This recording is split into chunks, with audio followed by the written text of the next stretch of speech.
প্রধান উপদেষ্টা তার ভাষণে বলেছেন যে ছাত্রগণ অভ্যুত্থানের মধ্য দিয়ে যে আকাঙ্ক্ষা প্রকাশিত হয়েছে সেই আকাঙ্ক্ষার বহির প্রকাশ হচ্ছে এই অন্তর্বর্তীকালীন সরকার মানি। এবং ছাত্রগণ অভ্যুত্থানের মধ্য দিয়ে কি সাংবিধানিক ধারাবাহিকতা ক্ষুণ্ণ হয়েছে? হয়নি।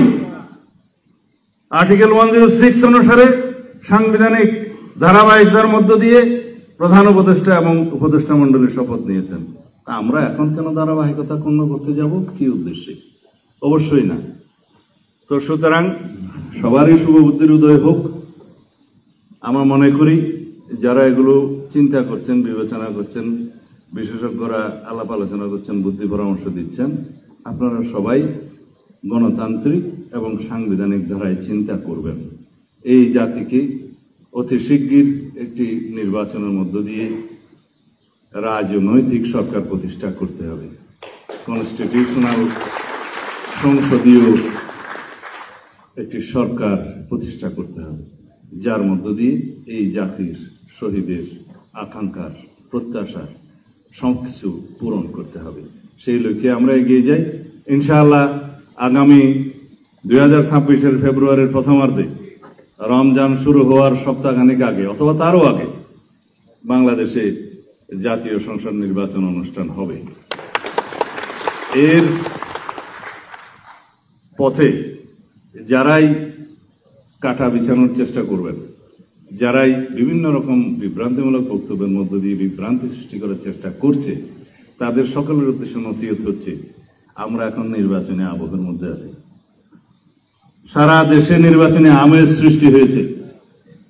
অতি শিগগির আমাদের নেতা জনাব তারেক রহমান বাংলাদেশে প্রত্যাবর্তন করবেন। সেদিন বাংলাদেশের নির্বাচনের সমস্ত কিছু প্রতিষ্ঠিত হয়ে যাবে ইনশাআল্লাহ। আমি বলছি না নির্বাচন হয়ে যাবে, তবে আমরা বিএনপির পক্ষ থেকে সেই দিনই নির্বাচনের অর্ধেক কার্য ইনশাআল্লাহ সমাপ্ত করতে পারব। সেটা কি? সারা বাংলাদেশে আমাদের নির্বাচনের প্রচারণা হয়ে যাবে। নির্বাচনের একটা অবিচ্ছেদ্য অংশ হচ্ছে প্রচারণা, তো সেই প্রচারণা আমাদের অর্ধেক সেদিন হয়ে যাবে ইনশাআল্লাহ। তার প্রত্যাবর্তন হবে বাংলাদেশে সবচেয়ে অবিস্মরণীয় একটি ঐতিহাসিক ঘটনা।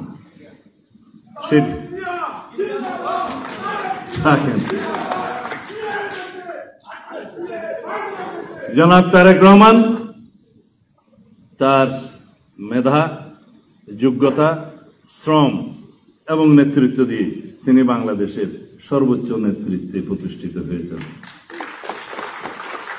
আমরা আমাদের নেতার সাথে আন্দোলন, সন্ত্রাসীবাদ বিরোধী আন্দোলন সংগ্রামে ঘনিষ্ঠভাবে কাজ করতে যেয়ে আমরা যে পরিপক্কতা ওনার মধ্যে দেখেছি, এই জাতি ইনশাআল্লাহ তার নেতৃত্বে অনেক দূরে এগিয়ে যাবে সেই দিনের প্রত্যাশায়।